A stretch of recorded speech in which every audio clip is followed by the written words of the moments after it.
नमस्कार। आकाशवाणी जयपुर अजमेर से प्रस्तुत है प्रादेशिक समाचार।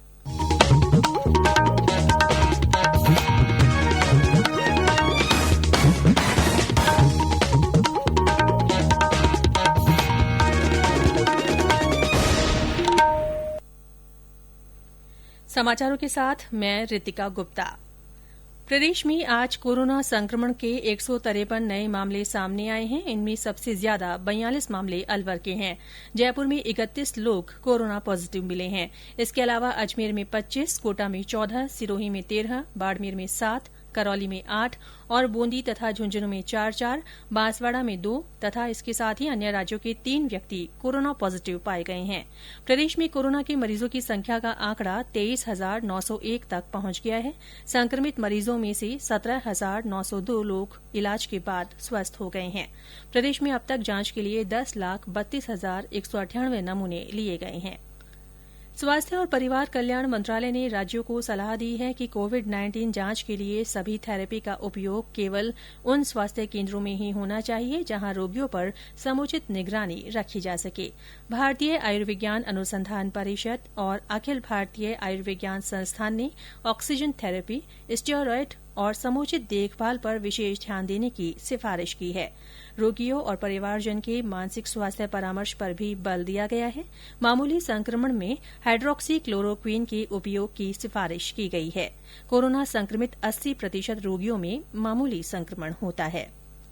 प्रधानमंत्री गरीब कल्याण अन्न योजना का विस्तार नवंबर 2020 तक कर दिया गया है। इसके तहत गुलाबी, पीले और खाकी राशन कार्ड वालों को 5 किलो प्रति सदस्य गेहूं और 1 किलो दाल प्रति परिवार हर महीने मुफ्त में उपलब्ध करवाई जाएगी। केंद्र सरकार की ये जन कल्याणकारी योजना गरीब लोगों के लिए वरदान साबित हो रही है।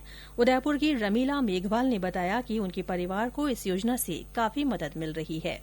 मुझे प्रधानमंत्री योजना से मुझे 5 किलो गेहूं और 1 किलो दाल मिली है और मैं नरेंद्र मोदी जी को आभार करना चाहती। मेरा परिवार सुरक्षित है।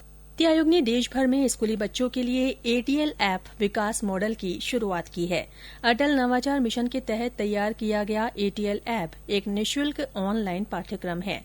इसके माध्यम से युवा विभिन्न भारतीय भाषाओं में मोबाइल ऐप बना सकते हैं और नवाचार के क्षेत्र में अपनी प्रतिभा का प्रदर्शन कर सकते हैं। नीति आयोग के मुख्य कार्यकारी अधिकारी अमिताभ कांत ने कहा कि युवा भारतीयों के लिए कम उम्र में नए कौशल सीखना काफी जरूरी है। हनुमानगढ़ जिला आज अपना 26वां स्थापना दिवस मना रहा है। इस मौके पर जिला प्रशासन की ओर से फिट है तो हिट है की थीम पर कार्यक्रमों का आयोजन किया जा रहा है। 12 जुलाई 1994 को हनुमानगढ़ को श्रीगंगानगर से अलग कर जिला बनाया गया था। प्रधानमंत्री नरेंद्र मोदी 26 जुलाई को आकाशवाणी से मन की बात कार्यक्रम में अपने विचार साझा करेंगे। ये इस मासिक रेडियो कार्यक्रम की 67वीं कड़ी होगी। प्रधानमंत्री ने इस कार्यक्रम के लिए श्रोताओं से सुझाव मांगे हैं। श्रोता अपने संदेश रिकॉर्ड करने के लिए 1800117800 डायल कर सकते हैं या नमो ऐप या माई जीओवी ओपन फोरम पर संदेश भेज सकते हैं। प्रदेश में अब तक 1,40,598 हेक्टेयर क्षेत्र में टिड्डी नियंत्रण का काम किया गया है।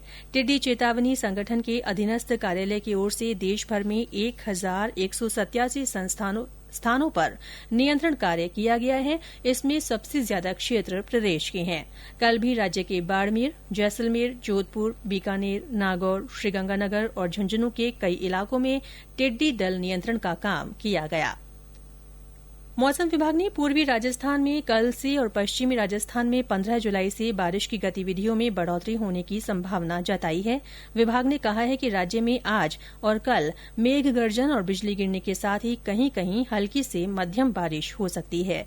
वहीं कल से कई स्थानों पर छितराई बरसात के समाचार हैं। 14 और 15 जुलाई को कोटा और उदयपुर संभागों में और 15 जुलाई को जोधपुर संभाग के जिलों में 1-2 स्थानों पर भारी बारिश होने की संभावना है। और अब आकाशवाणी जयपुर के समाचार विभाग की विशेष अपील। श्रोताओं, कोरोना से बचाव ही इसका सबसे कारगर उपाय है। इसीलिए घर से बाहर हमेशा मास्क पहनें और 2 गज की दूरी बनाए रखें। बार बार हाथ धोएं। बहुत आवश्यक होने पर ही घर से बाहर निकलें। इसके साथ ही प्रादेशिक समाचार बुलेटिन समाप्त हुआ। हमारा अगला बुलेटिन राजस्थानी में दोपहर 3 बजे प्रसारित होगा। नमस्कार।